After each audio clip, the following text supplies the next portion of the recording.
What's a movie you love that you swear no one ever talks about, like the world has forgotten it? The Pink Panther strikes again. Does your dog bite? No, dog snarls and bites him. I thought you said your dog doesn't bite? That is not my dog. Both my parents quote this at dinner and laugh to themselves probably once a month. Thank you for smoking. Edit, I am honored and in awe of everyone who upvoted and awarded my post. Thank you. I hope each and every one of you are safe and doing okay. Grossa point blank. Hitman goes to high school reunion. We're back, that weird talking Dino movie starring John Goodman. The creepy carnival circus place in that movie is the stuff of nightmares. With Professor Screw-Eye, that dude was freaky. I searched this thread and didn't find it listed already, so I decided to add batteries not included. It's a cute little 80s movie about some alien robots who took up residence in this old apartment complex, and when the residents are threatened with eviction so the place could be torn down, the robots help the tenants and the tenants help the robot aliens. Anyways, I enjoyed it. Edit, I'm so glad so many others enjoyed this movie as much as I did when I was younger. I do actually have my copy, so I edited the sentence above to make more sense. Thanks for sharing the ways to find it, and for all the happy memories stories that you've shared with me. Makes me smile. Also, thanks for the awards. I just assumed no one would say this since I've never found anyone that knew what I was talking about. I still have a copy of it on VHS even. The baby robots have to be about the cutest thing I've ever seen in a movie. Aside from one instance on Reddit, I've never heard a single person talk about the 2005 movie Robots. It's got adult jokes that kids won't catch, a lot of humor, and Robin Williams. It's surprising since it's got a pretty all-star cast: Ewan McGregor, Robin Williams, Halle Berry, Amanda Bynes, and Mel Brooks to name a few. Mouse Hunt: Nathan Lane, Lee Evans, Christopher Walken in one of his best roles, one of my childhood favorites.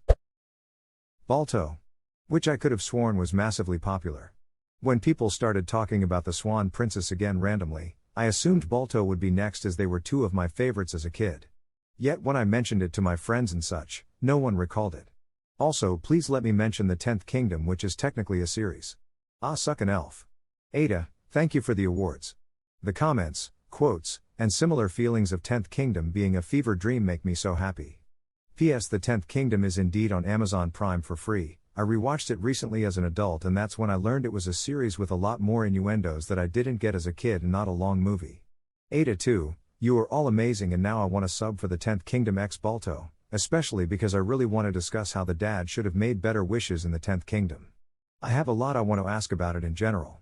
And now I have 2 movies added to my list from the comments, along with plenty of links for more information to read. Thank you. This community of Baltoans and 10th Kingdomers, has really brightened my week. Short Circuit, literally everyone that I talked to has never watched it, or heard of it. It's sad too, because I love that movie so much. Johnny 5 is alive. Hey, Laser Lips, your mama was a snowblower. So I married an axe murderer. Zathura 100% if you haven't seen it, it's like Jumanji but in space, it's made by the same creator. If you have seen it, tell me I'm not alone. My brother did some research on Jumanji, and apparently Zathura and Jumanji take place in the same cinematic universe. They're both books written by the same author, Chris Van Allsburg. He also wrote Polar Express. Second-Hand Lions. Fly Away Home. Was obsessed with it and it is never mentioned. Was it a fever dream? Strange Brew. Bob and Doug Mackenzie's crowning achievement. Pleasantville. I loved Pleasantville. William H. Macy was just heartbreaking in it. Love the concept. Where's My Dinner? Flight of the Navigator. I probably wore this movie out as a child. Right along with Explorers. The Cutting Edge. Toe Pick gets a shout out about every 3 months or so in this house. Evolution, by the late Ivan Reitman, with David Duchovny and Julianne Moore. Ca. I think we've established that Ca and Tuki Tuki don't work. Edit. I am unbelievably happy so many people agree with the genius of this line. Y'all are some cool ass internet people. You are so beautiful. Enemy mine. The end scene still gets me. Stardust. Who would have thought Tristan would turn out to be such a great daredevil? Holy shit. The gods must be crazy. Drop dead gorgeous. Most smartest. Well, you know what, Dad? Peter's gay. Gay. Rip Brittany Murphy. The Court Jester. I've never met anyone outside of my family who has even heard of it. It's really old, so I understand why, but it's a shame more people haven't seen it.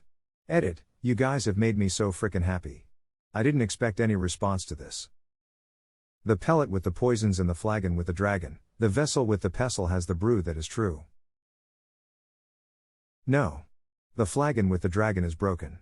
The pellet with the poison is in the vessel with the pestle. The chalice from the palace has the brew that is true. See, it's easy. A fish called Wanda. I don't know anyone, Earl, under the age of 40, that knows this movie. It's one of the funniest movies ever. My favorite Kevin Kline movie, hand down. Let me just correct a few things, okay? Aristotle was not Belgian, the principle of Buddhism is not every man for himself, and the London Underground is not a political movement. Apes don't read philosophy, yes they do, Otto. They just don't understand it. The Birdcage. Secret Garden, 1993. The Great Mouse Detective. That, The Rescuers, and An American Tale were three movies I watched all the time as a kid. I haven't thought about those in a very long time, but I guess it's probably why I like mice and rats so much. The Borrowers. Hoodwinked. Dynamite. I got horns to hold my horns, I got horns to hold my keys, I got horns to open pickle jars, I got horns to watch TV. An avalanche is coming and I do not feel prepared. Down Periscope.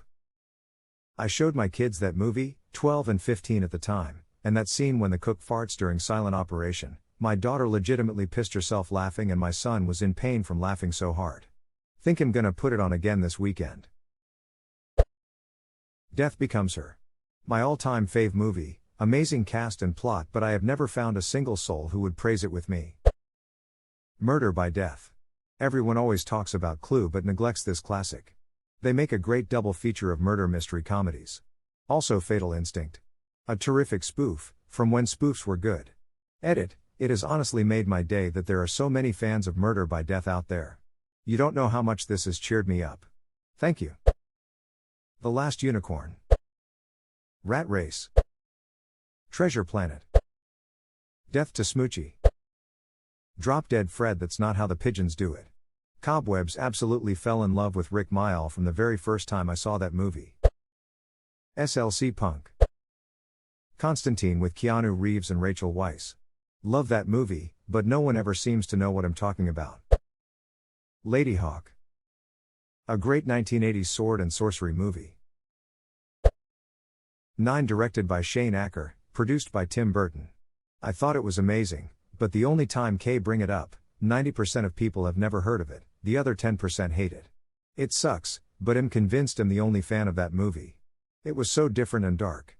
And the cast was amazing, it was a fantastic adult animated tale. It just sucks no one is ever able to fanboy over it with me. Edit, wow, this blew up, glad the movie has a lot of fans. Also, edited the original post to who actually produced the movie.